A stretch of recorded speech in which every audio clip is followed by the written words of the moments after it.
Welcome to part 3 of NEET PYQ series. पहले दो part में हमने question number 1 to question number 9 discuss कर लिए थे, तो क्वेश्चन नंबर 10 से स्टार्ट करते हैं। Question number 10, in the first excited state of hydrogen atom the energy of electron is -3.4 electron volt. First excited state, तो जैसे हाइड्रोजन एटम है, ये न्यूक्लियस, इसको ग्राउंड स्टेट बोलते हैं, तो n=1 को हम बोलते हैं ग्राउंड स्टेट। n=2 मतलब फर्स्ट एक्साइटेड स्टेट, मतलब इलेक्ट्रॉन को थोड़ी सी हम एनर्जी प्रोवाइड करते हैं तो इलेक्ट्रॉन नेक्स्ट स्टेट में पहुंच जाता है।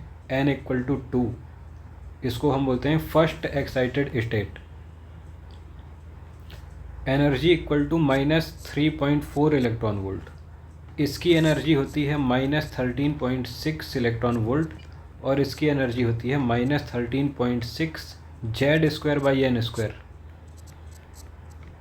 तो देख लो आप, Z की वैल्यू 1 हो जाएगी, -13.6 1/2/2², तो ये आ जाता है -3.4 इलेक्ट्रॉन वोल्ट।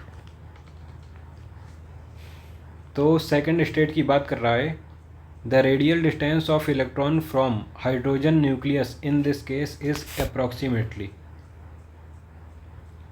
तो बोर मॉडल में एक फॉर्मूला याद करना होता है हमको, Rn=0.529 n²/z। z की वैल्यू 1 है, n की वैल्यू है 2, तो कितना हो गया ये 0.529 2²/1, तो इसकी वैल्यू आ गई अप्रॉक्सीमेट 2.1। ये 2.1 × 10⁻⁻10। Third is the right answer.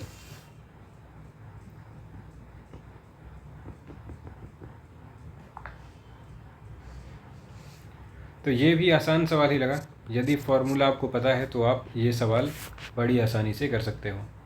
ये मॉडरेट लेवल भी बोल सकते हैं कि फार्मूला याद नहीं है तो फिर कैसे करेंगे, तो उसमें फिर दिक्कत आ सकती है। लेकिन यदि फार्मूला पता है आपको तो ये इजी सवाल होगा ये। क्वेश्चन नंबर 11, क्वेश्चन नंबर 11 अच्छा सवाल है। A box of mass 15 kg is kept on the floor of a stationary trolley. The coefficient of static friction between box and trolley is 0.12। Keeping the box in stationary state over the trolley, the maximum acceleration with which trolley can be moved horizontally in meter per second square is। तो इस सवाल को दो तरीके से किया जा सकता है। मेथड 1 ये है कि सबसे पहले हम डायग्राम बना लेते हैं ट्रॉली का। ट्रॉली के ऊपर एक ब्लॉक रखा हुआ है जिसका मास है 15 kg। अब जब ये स्टैटिक था तो इसमें फ्रिक्शन नहीं लग रहा था, F स्टैटिक = 0। जब ये मूव करेगा, ट्रॉली मूव करेगा, तो इसके ऊपर भी 15 kg ब्लॉक के ऊपर भी फ्रिक्शन फोर्स लगने लगेगा फॉरवर्ड डायरेक्शन में। इस डायरेक्शन में फ्रिक्शन लगने लग जाएगा। क्यों लगेगा? To oppose relative motion, to oppose relative motion. Fs max की वैल्यू हम निकाल सकते हैं। ये वाला जो सरफेस है इसके बीच में Fs मैक्स की वैल्यू होगी म्यू × n। म्यू की वैल्यू है 0.12, नॉर्मल रिएक्शन = mg। m की वैल्यू है 15, g की वैल्यू है 10। इसको मल्टीप्लाई करते हैं तो 18 न्यूटन आता है हमारा Fs मैक्स। अब मैक्सिमम एक्सेलरेशन ऑफ ट्रॉली की बात कर रहा है, तो जब ट्रॉली का एक्सेलरेशन मैक्सिमम होगा तो उस केस में ये होगा on the verge of sliding. On the verge of sliding, on the verge of sliding में फ्रिक्शन लगेगा Fs max. Fs max 18 Newton का फ्रिक्शन इसमें लगेगा। और ये जो फ्रिक्शन है ये इक्वल टू होगा हमारा Fs मैक्स, एक्सेलरेशन निकालना है हमको A मैक्स। स्टैटिक फ्रिक्शन लग रहा है मतलब इसका एक्सेलरेशन, ट्रॉली का एक्सेलरेशन और 15 kg का जो ब्लॉक है इसका एक्सेलरेशन सेम होगा। तो Fs max = mass × acceleration. 18 equal to 15 into A, तो एक्सेलरेशन की वैल्यू आ गई 1.2 मीटर पर सेकेंड स्क्वायर। तो ये फोर्स हो गया आंसर इसका। इसको करने का मेथड 2 भी है। मेथड 2 है सूडो फोर्स से कर सकते हैं इसको। सूडो फोर्स में हमने एक ऑब्जर्वर को प्लेस कर दिया है ट्रॉली के अंदर, और ट्रॉली का एक्सेलरेशन है maximum acceleration a max, such that the block does not slide with respect to trolley. तो ए मैक्स ये लग गया। अब इसमें एक सूडो फोर्स लगेगा। जब एक्सेलरेटिंग फ्रेम ऑफ रेफरेंस रहता है तो एक सूडो फोर्स हम अप्लाई करते हैं। तो एम ए मैक्स लग गया बैकवर्ड डायरेक्शन में, सूडो फोर्स एक्सेलरेशन के ऑपोजिट डायरेक्शन में होता है, और एक फ्रिक्शन लगेगा आगे के डायरेक्शन में, और इसके रिस्पेक्ट में इसका एक्सेलरेशन है ए मैक्स, इसका एक्सेलरेशन है ए मैक्स, और इसका एक्सेलरेशन भी ए मैक्स है। तो with respect to observer placed in trolley the acceleration of block seems to be equal to 0, क्योंकि दोनों का एक्सेलरेशन सेम है, तो जो ये ऑब्जर्वर है इसको इसका एक्सेलरेशन 0 दिखाई देगा। तो इसके ऊपर नेट फोर्स हम 0 मान सकते हैं with respect to this one. तो कर लो इसको, एम ए मैक्स, और ये क्या है F S max. F S max की वैल्यू 18 हम निकाल चुके हैं। तो एम कितना है 15, ए मैक्स इक्वल टू 18, तो इससे भी आंसर सेम आ गया 1.2 मीटर पर सेकेंड स्क्वायर। ये मॉडरेट लेवल का सवाल था। क्वेश्चन नंबर 12 करते हैं अब। वीडियो पॉज करके आप इसको नोट डाउन भी कर सकते हो।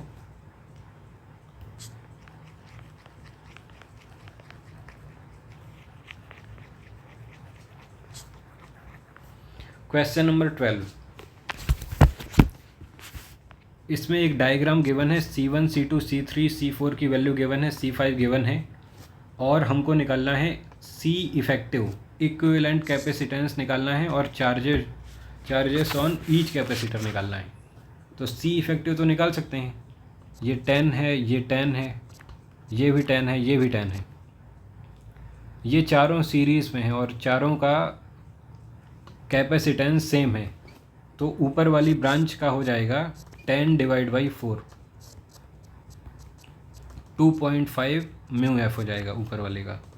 जो नीचे वाली ब्रांच है उसका 2.5 पहले से गिवन है, ये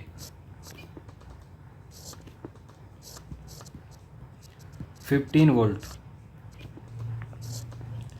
2.5 mu F 2.5 mu F parallel में है, तो इसका इफेक्टिव हो जाएगा 5 म्यू फेराड, और ये 50 वोल्ट। तो हमारा फोर्थ ऑप्शन कट गया, 5 mu F 5 mu F 5 mu F equivalent आ गया हमारा। अब चार्ज निकालना है सब में, तो इसमें C5 की वैल्यू थी 2.5, इसमें यदि चार्ज निकालना है तो आप निकाल सकते हो Q equal to C delta V से, C डेल्टा वी। C की वैल्यू है 2.5 और डेल्टा वी का मतलब होता है potential difference between these two plates of parallel plate capacitor. तो ये दोनों के बीच का पोटेंशियल डिफरेंस निकालना है, तो सोचो इसका पोटेंशियल आप x मान लो, ये वायर है, ये इसका क्या हो जाएगा x हो जाएगा। वायर के अक्रॉस पोटेंशियल ड्रॉप नहीं होता है क्योंकि वायर का रेजिस्टेंस 0 होता है, ये x हो गया। इसको y मान लो, इसका पोटेंशियल y है तो इसका भी y हो जाएगा। वायर के अक्रॉस पोटेंशियल ड्रॉप नहीं होता है क्योंकि वायर का रेजिस्टेंस 0 होता है y। तो x माइनस वाई कितना है 50 है, तो इसके अक्रॉस भी potential difference x minus Y 50 हो जाएगा। तो कितना आ गया ये 125 म्यू कूलॉम। C5 के अक्रॉस आ गया 125 म्यू कूलॉम। अब इनके अक्रॉस निकालते हैं, C1 के अक्रॉस निकालते हैं। तो C1 के अक्रॉस निकालना है, पहली चीज़ कि C1 C2 C3 C4 के अक्रॉस पोटेंशियल डिफरेंस सेम होगा क्योंकि चारों का कैपेसिटेंस सेम है। इसको दोबारा से हम बना लेते हैं, ये C1 ये C2, ये C3 और ये C4।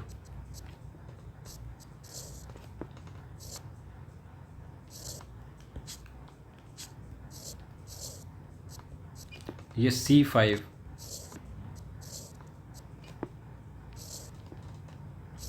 और ये 50 वोल्ट। तो पहली चीज़ कि इसके अक्रॉस पोटेंशियल डिफरेंस हो जाएगा 50 वोल्ट।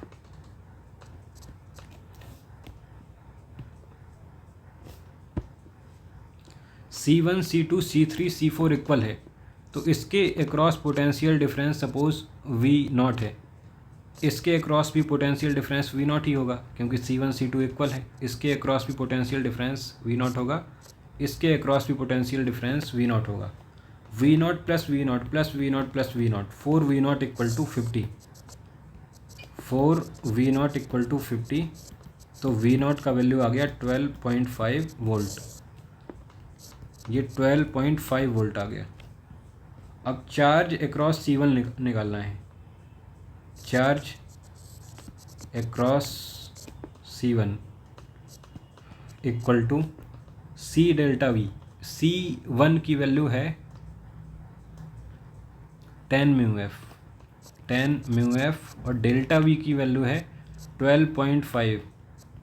तो कितना आ गया ये 125 आ गया, 125 μC।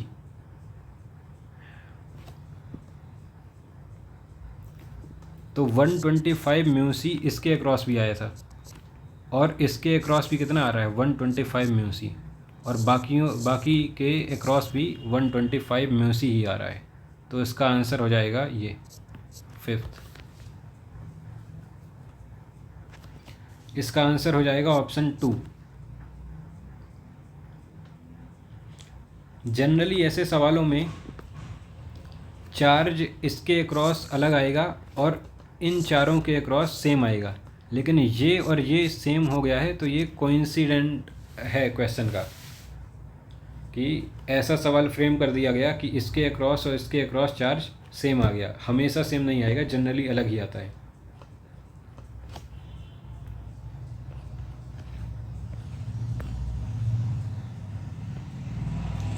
क्वेश्चन नंबर 13 करते हैं।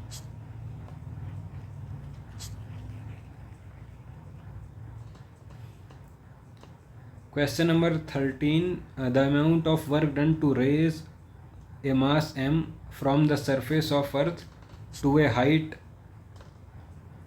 equal to radius of earth।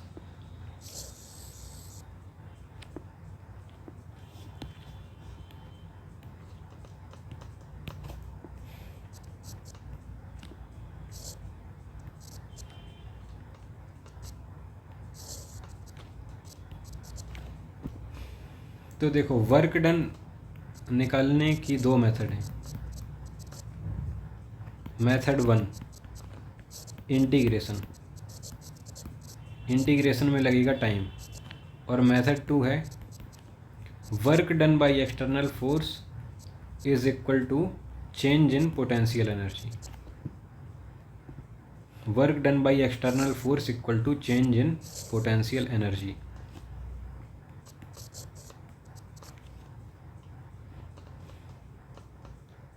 PE final minus PE initial.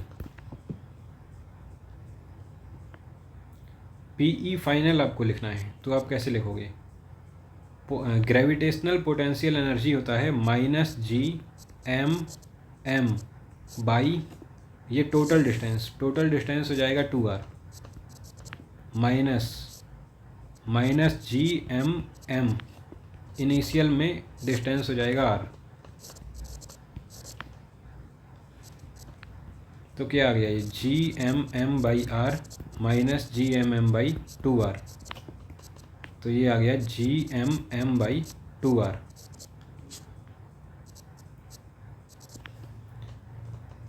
Option इस टाइप का ऑप्शन है नहीं, तो इसको हमको स्मॉल जी में कन्वर्ट करना पड़ेगा। आर से ऊपर नीचे मल्टीप्लाई कर देते हैं। G capital M divide by R square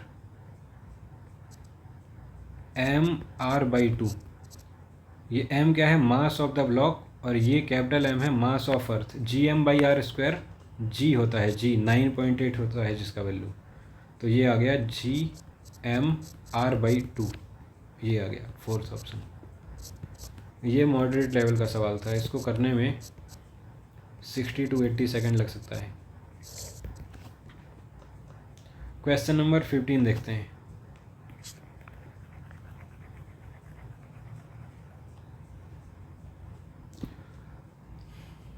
variation of velocity and time of A ball thrown vertically upward and falling back.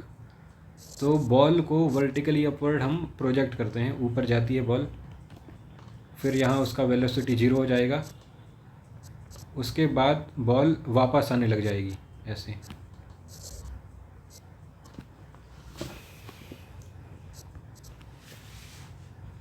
तो इसमें ग्राफ बनाना है वेलोसिटी और टाइम का, तो उसको एक लाइन में भी किया जा सकता है। वेलोसिटी टाइम ग्राफ का स्लोप क्या होगा, this is velocity, this is time, slope होगा dv/dt, और वेलोसिटी dv/dt होता है एक्सेलरेशन। एक्सेलरेशन क्या होता है, इस केस में एक्सेलरेशन हो जाएगा -g या फिर -9.8 मीटर पर सेकेंड स्क्वायर। डायरेक्शन को भी हमको कंसीडर करना पड़ेगा। तो वीटी ग्राफ का स्लोप नेगेटिव होगा और कांस्टेंट होगा, तो जिस भी ऑप्शन में वीटी ग्राफ का स्लोप नेगेटिव है और कांस्टेंट है वो आंसर हो जाएगा। तो देखो इस जो ए पार्ट है इसमें स्लोप स्टार्टिंग में नेगेटिव है फिर बाद में पॉजिटिव है, मतलब ये क्या बता रहा है कि एक्सेलरेशन चेंज हो रहा है, पहले नेगेटिव है बाद में पॉजिटिव है। लेकिन हमको पता है कि जैसे हम बॉल को ऊपर फेंकते हैं और वो नीचे आता है, तो दोनों केस में एक्सेलरेशन का डायरेक्शन और एक्सेलरेशन का मैग्नीट्यूड सेम होता है।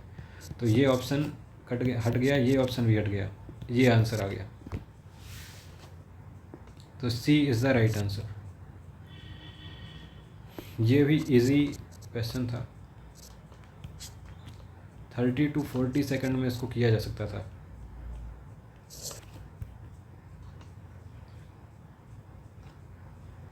Question number 16।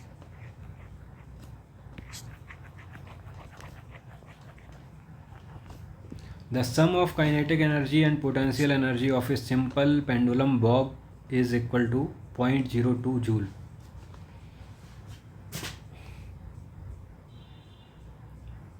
The speed of simple pendulum bob at equilibrium position is approximately. तो इसको भी आप सॉल्व कर सकते हो। Kinetic energy plus potential energy equal to total energy. Total energy half KA², के होता है m⍵², मास गिवन है 20 ग्राम, ⍵², m⍵², इससे ओमेगा आ जाएगा, हाफ KA², ये टोटल एनर्जी हो जाएगा। टोटल एनर्जी का वैल्यू ये गिवन है 0.02, के का वैल्यू होता है m⍵², मास की वैल्यू गिवन है ⍵A। तो कर ही देते हैं इसको, चलो, हाफ KA² इक्वल टू 0.02, के को लिख दिए m⍵², A²/2 इक्वल टू 0.02, तो ये 0.04 आ गया, डिवाइड बाई मास। मास की वैल्यू है 20 ग्राम है, 20 × 10⁻³ ये, और ये क्या हो गया ⍵A का होल स्क्वायर।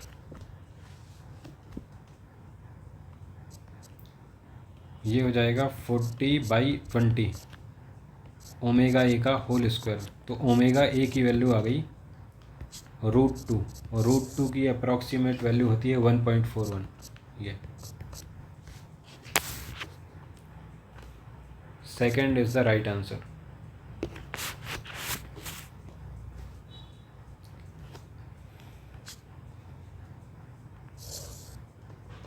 ये मॉडरेट सवाल था, ये भी 50 to 60 सेकंड में किया जा सकता था। Thank you.